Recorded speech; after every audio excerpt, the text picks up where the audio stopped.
No próximo dia 16 de maio se comemora o Dia da Conscientização sobre a Doença Celíaca. Para falar sobre essa doença, eu convidei a doutora Cristiane Chaves Leite, que é gastroenterologista pediátrica e é professora de pediatria da Faculdade de Medicina da UFC. Por favor, doutora Cristiane. Olá a todos, Ricardo, um prazer falar para vocês sobre o Dia de Conscientização, o Dia Mundial de Conscientização da Doença Celíaca. Foi escolhido o dia 16 de maio em homenagem a Samuel Gui, o nascimento desse pesquisador, que foi o primeiro a correlacionar os sintomas da doença à dieta. A doença celíaca, atualmente, corresponde a cerca de 1% da população de todos os países. Tem sido, na verdade, uma doença que vem aumentando, né, muito mais do que sendo mais reconhecida, não é uma questão de estar sendo mais diagnosticada, e sim que está havendo realmente um maior número de casos. É uma doença que é necessário que aconteçam várias situações predisponentes, como a situação genética, situações predisponentes no ambiente que vão ser afetadas quando há a introdução do glúten. Então, isso corresponde à descrição de uma doença autoimune que vem aumentando em número. No Brasil, as nossas estimativas é de que a doença celíaca tenha também aumentado.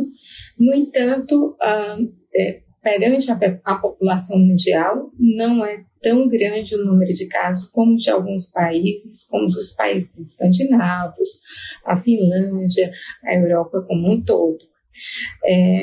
Mas o alerta para a doença celíaca, principalmente o escape dos casos que não se apresentam como sintomas clássicos, e hoje em dia a gente tem que se lembrar de diagnosticar exatamente as crianças ou os adultos e adolescentes que não se apresentam com sintomas clássicos, porque esses são a ponta do iceberg e não a maioria dos pacientes, que são aqueles sintomáticos clássicos, que se apresentariam como perda de peso, diarreia crônica, distensão abdominal. Esses sintomas clássicos não são a descrição da maioria dos pacientes.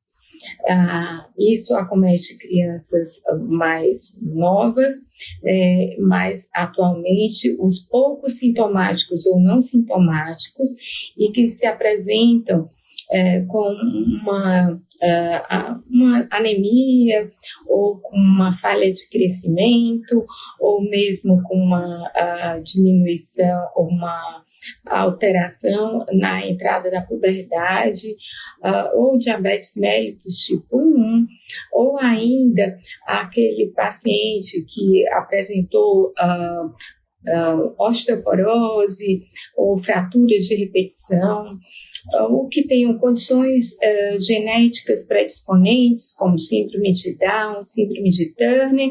Esses pacientes devem ser triados para doença celíaca. E os pacientes cujos esses sintomas que eu já descrevi anteriormente, né, eles entram na sintomatologia de pacientes que deveriam também ser triados como doença celíaca. Também aquelas constipações de difícil manejo, ou pacientes com síndrome do intestino irritável, e pacientes que tenham familiares de primeiro grau com doença celíaca. Então, fica aí meu alerta, né, o alerta de que a gente não deixe, né, de dar o diagnóstico precoce, porque muda muito a qualidade de vida, e que também, quando for dado o diagnóstico precoce, que esses pacientes sejam seguidos corretamente por profissionais que saibam lidar com doença celíaca e que possam fazer uma boa alimentação, não só retirar o glúten, que a retirada do glúten é para toda a vida, e que nossa realidade, ainda retirar o glúten é um evento que só deve acontecer após comprovação da biópsia de intestino delgado, endoscopia e biópsia de intestino delgado. Então, não fazer testes com retirada do glúten previamente. Então, esses pacientes devem ser encaminhados para quem vai adequadamente dar o diagnóstico e manejar os pacientes e fazer uma dieta de substituição adequada para que eles não tenham deficiências de micronutrientes. Muito obrigada e eu espero que a partir de então seja cada vez mais presente o pensamento diagnóstico de doença celíaca como uma das hipóteses diagnósticas do dia a dia para que os pacientes tenham uma melhor qualidade de vida. Agradeço a doutora Cristiane pelas informações. Desejo a todos um bom final de semana.